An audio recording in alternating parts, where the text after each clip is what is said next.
Brilliant Diamond and Shining Pearl are right around the corner, and with the news we got recently, I'm even more stoked than before. All the news we've gotten as of late got me thinking as to what Pokemon I would like to use in my playthrough. From the looks of it, a lot of returning Pokemon will be back in tandem with the Platinum decks, so that's actually really good news to hear. We can finally use a fire Pokemon that's not Infernape or Ponyta. The Pokemon on this list may definitely surprise some of you though, because these are mons I don't really use all the time, aside from maybe a few. Note that the mons I am looking at are on Cerebee's site for the decks, so all of these will be from that list specifically. So that said, these are the top 10 Pokemon I want to use in Brilliant Diamond and Shining Pearl.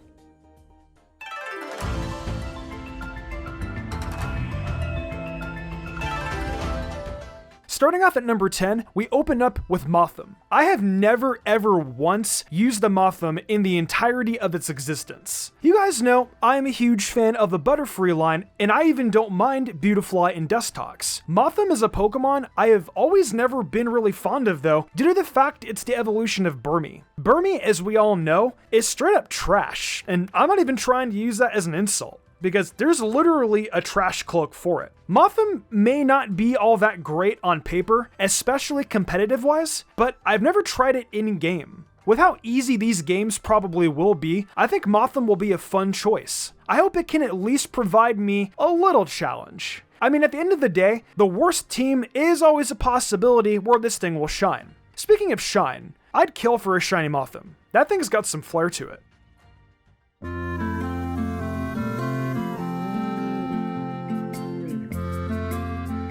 Next up on the list is actually a pretty common Pokemon I've seen people using on Sinnoh teams, being Gastrodon. Gastrodon is one of those mons I've used in the past, but I definitely would not be opposed to using it again. The typing Gastrodon utilizes leaves it with a lot of defensive prowess, and could be a very useful switch-in when it comes to certain situations. Having only one weakness to grass is very useful, especially for the in-game side of things. One thing I also really love is the fact that as of Generation 8, Gastrodon is able to learn Earth Power via level up rather than a tutor move in Platinum. That gives Gastrodon a solid ground-type option by the time you get to Byron, so that would be really useful to have. Having reliable coverage such as Ice Beam would also be really cool. Problem is, the game corner is gone, so I wonder how the Ice Beam TM will be obtainable. I'm sure it won't be a problem though. The best thing about Gastrodon though is just the fact that it's an early game encounter. You can literally catch it right at the Valley Windworks, so it's a great water Pokemon for the rest of your game.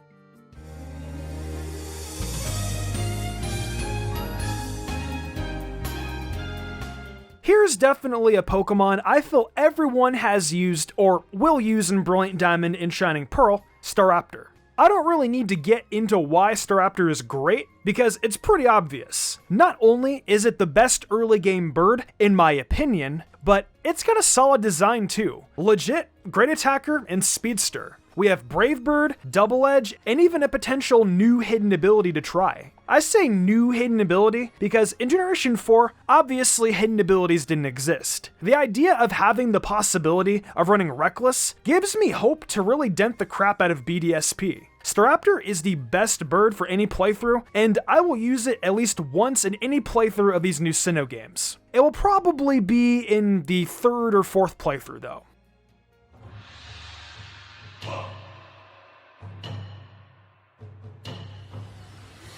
This next mon is definitely going to be a Pokemon you wouldn't expect. I can almost guarantee it. I'll give you a hint. It's a palindrome. Yep, that's right. We're running Eevee and evolving it into Umbreon. Just kidding. That's way too basic. I'm running Girafarig, because now, special normal type attacks will actually exist for it. I've always loved how underrated Girafarig is. Not competitively, but definitely from an in-game perspective. I don't know if you guys have ever ran a Girafarig against Morty in the Johto games, but it's very effective. It's an underrated choice I haven't used in a while, and I may make some room for it on my team this time around.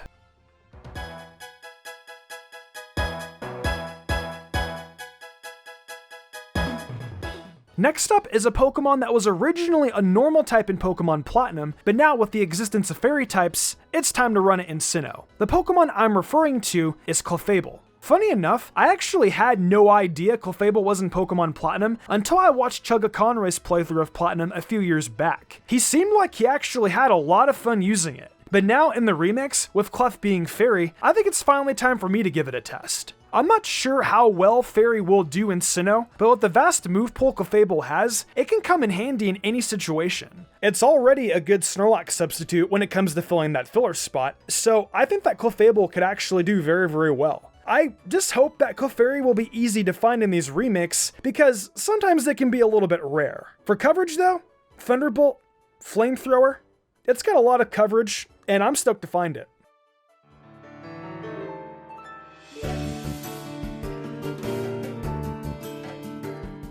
Starting the second half of this list, I honestly gotta go with Garchomp. At some point or another, I definitely will be using Garchomp.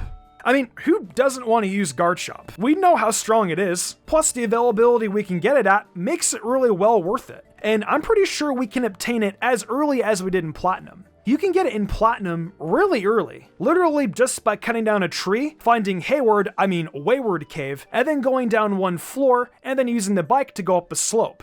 In a bit of time, Gible will appear. The fact I can have Gible after 2 badges is honestly a gem. Gible is tough to train in the beginning, but that's fine because it's still early game, and it will get experience obviously the more you play. If Gible were more obtainable late game, this would definitely be a pass for me. But I mean, I love Garchomp's design and the sheer power it possesses. So at one point or another, Garchomp will make its way onto my team.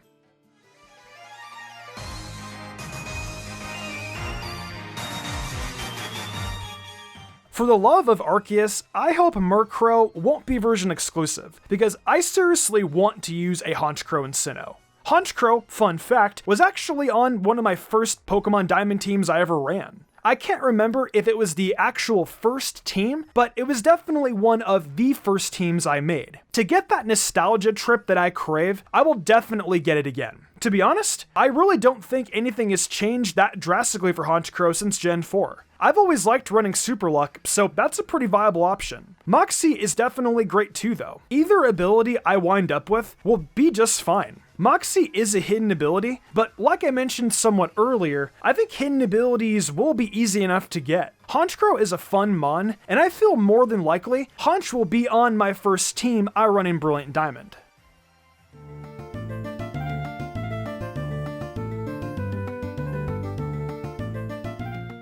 Okay, at number 3 is a Pokemon I guarantee no one will use, being Lumineon. Lumineon is complete dog doo-doo. I'm 100% aware of that. But that's actually the reason why I want to use it. I really enjoy using mons that not a lot of people appreciate, and Lumineon is definitely one of those choices nobody uses. The only reasons I will use it is due to its design. I've never used it in-game before, and just the fact that no one uses it. Its Pokedex entries also entice me to use it for whatever reason. It just looks like a beautiful neon light set that you would find just casually sitting down at the bottom of the Sinnoh Oceans. Which, by the way, please make Finneon available early. That probably won't happen, but even if it doesn't, I'm sure someone could just trade it over to me.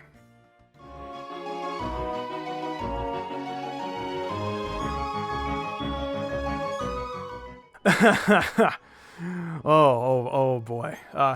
This one is going to shock a lot of you, but honestly, I don't think a lot of you guys know this. Believe it or not, Torterra was my first Sinnoh starter I ever used. Back on April 22nd, 2006, I pulled out of the GameStop parking lot with my DS Lite and immediately picked Turtwig as my starter. Back then, I had a rule where I would only use the grass starter. Then, once Turtwig evolved though, I stopped playing because I thought it was really dumb looking. Now, before you complain in the comments about my thoughts or dislike because you're a dweeb, let me tell you, I'm willing to give it a chance. Torterra is actually decent in Sinnoh too. The ground typing is honestly very good, and I think it's time for a change.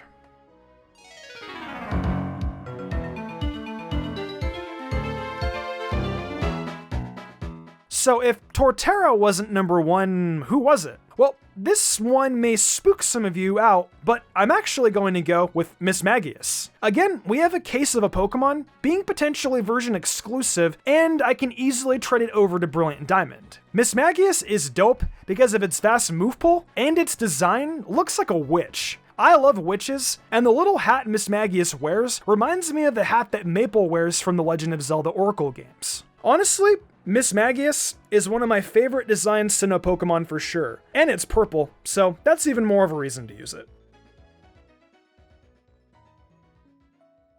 Well, that wraps up the top 10 Pokemon I would love to use in Pokemon Brilliant Diamond and Shining Pearl. What did you think of my choices? Let me know down below, as well as the Pokemon you will be using. This list may also be subject to change as well, so keep the mons you pick interesting. I may take some inspiration from you guys. Hey, welcome to my new outro. A big thank you to everyone for watching the video. I want to give a huge thanks to my phenomenal team, and for the amazing art done each week by Danny the Demon. I couldn't do all this without them. If y'all enjoyed the video and want to see more content like this, be sure to leave a like, subscribe, and hit that notification bell. Be sure to leave a comment too. It really helps us out. I have a brand new TikTok for Mystic Umbreon, and I've got a goal to get 10k followers over there. If we can hit that goal, I'm going to pick a random video suggested to me by you guys and do it. So go over there and leave a follow. Also, over on MysticSage, we've still got 2 videos going up every weekend. We've got content from My Hero, to Demon Slayer, to Dragon Ball, so come and check it out. And also check out MysticSage on TikTok. Finally, I've got an Amazon store where I sell tons of cool stuff. I think I'm gonna wrap this up though. I'm Mystic Umbreon, and I'll see you next time with some more amazing Pokemon content.